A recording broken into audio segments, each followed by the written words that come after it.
Right now, somewhere in the world, a puppy is being born that will never take a full breath. Its face is flat, its nose is folded into itself, its airway is barely wider than a straw, and people will look at it and say one word: cute. This is normal now. We made it normal.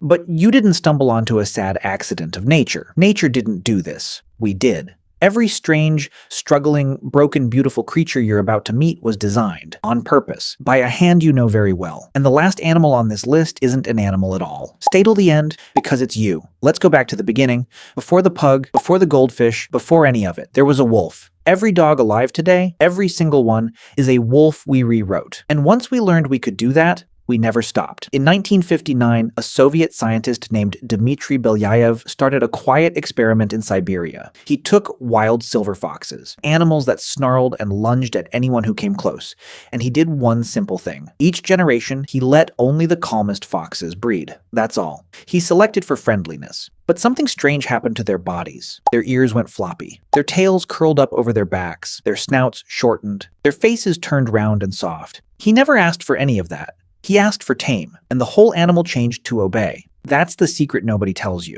When you reach into a living thing and pull on one thread, the entire creature unravels. And it didn't start with dogs. It started with a fish. Picture a bubble-eyed goldfish drifting in a bowl. Two huge fluid-filled sacs hang beneath its eyes. So heavy it can only really see the surface above it. Those sacs tear on almost anything. Then comes the infection. We did that. For a look, there's a cat too. The Scottish fold. Ears that fold down flat and sweet. The internet adores it. But the same faulty cartilage that folds those ears sits in every joint of its body. The cuteness and the disease are the same gene. You cannot keep one without the other. Sit with that. Because it's the whole story. Every single time the thing we found beautiful was the thing that was hurting them. So we knew we could reshape anything. And then we asked a darker question. Not what's useful, what's cute.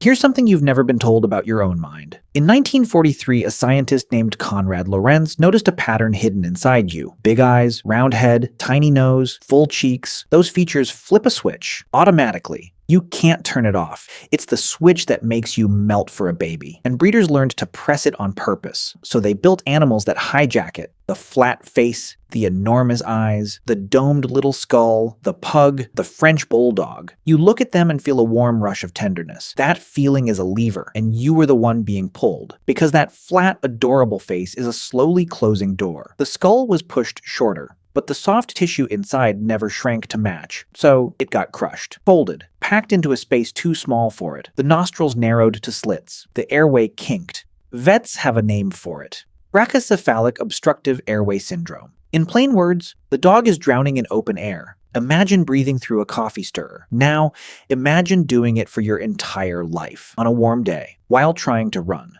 That snorting and gasping people laugh at in videos, that's not a personality. That's an animal fighting for every breath. And in 2022, this became the most popular dog breed in America. But a blocked airway isn't the worst thing we've done with a skull, because with one breed, we made the skull too small for the brain itself. Meet the Cavalier King Charles Spaniel. We wanted a smaller, rounder, cuter head, so we shrank it. But the brain didn't get the memo. It kept growing to the size it was always meant to be, and it ran out of room, so it presses against bone down toward the top of the spine. The pressure forces fluid into the spinal cord, little pockets of it. The condition is called syringomyelia. And here's the part that will stay with you. The dog scratches at the air near its own neck, over and over, at nothing. Owners film it. They think it's a cute little quirk. It isn't scratching, it's pain it can't reach. And that's before the heart. In this breed, a heart valve slowly falls apart. By around age 5, studies suggest roughly half are affected. By 10, almost all of them. We built a dog that dies on a schedule of its own blueprint. And when we ran out of ways to reshape them, we found one more. We shrank them. The Chihuahua was already the smallest dog on Earth, so of course we made it smaller.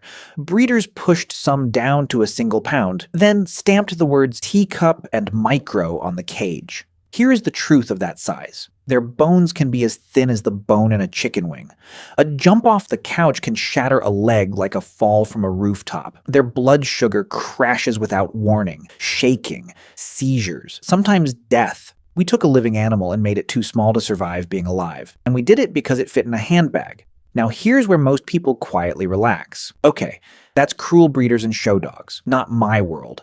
But this isn't a fringe hobby. This is on your plate, tonight. Put 3 chickens side by side, one from 1957, one from 1978, one from today, same species. The modern one has quadrupled in size in about 70 years, and it reaches full weight in roughly 6 weeks now, instead of 12. We didn't just feed it more, we rewrote it to balloon that fast, and its body can't survive its own growth. The legs bow and buckle under the weight. The heart, too small for that much mass, simply gives out. A creature that grows so fast it dies of being exactly what we asked for. Then there's the Belgian Blue. One gene switched off. A gene called myostatin, the one whose entire job is to say, stop building muscle. We broke it, so the muscle never stops. The animal looks like it was carved out of rock, and it's so overbuilt it usually can't be born naturally. Most arrive by surgery. The turkey on your holiday table? It can no longer reproduce on its own. Its body is too heavy to mate. Every single one is made by a human hand, an entire animal that only exists because we perform its conception. So here's the question you've been avoiding this whole time. Why does any of this actually bother you? You've been watching this as a story about animals. It isn't. It's a story about a species that learned to edit life itself. And there is one more animal on this list. You've seen it every single day. In the mirror, some scientists argue that humans were domesticated too. Not by anyone else, by ourselves. Over thousands of years, the calmer, more cooperative humans survived and had more children. And look what it did to us. Our faces flattened and softened. Our heavy brow bones shrank. Our jaws grew smaller and finer. The same signature Belyaev found in his foxes is written on your face right now. You are already a tamed animal. You just never noticed because you were standing on the inside of it. But evolution did that slowly, blindly, across ages. We are no longer slow, and we are no longer blind. In 2018, in China, a scientist named He Jiankui announced something the world wasn't ready for. He had edited the genes of human embryos, and twin girls were born with DNA we had changed on purpose. The line we crossed with a wolf, we just crossed with ourselves. The pug was a rough draft. We are the next one. So look at them one more time. The flat faces, the folded ears, the bodies that can't breathe, can't run, can't be born. Every one of them is a sentence we wrote into living flesh. A record of what we wanted more than we wanted them to be okay. And we are about to start writing that same sentence into our own children. We'll choose the eyes, the height, the face. We'll press the same cute little button on our own babies that we pressed on the pug. And we'll call it love. The breeders called it love too. You call these animals deformed, but deformed only means shaped by a hand. And there is a hand moving toward the blueprint of the next human being. It's already reaching, and this time, it's reaching for you.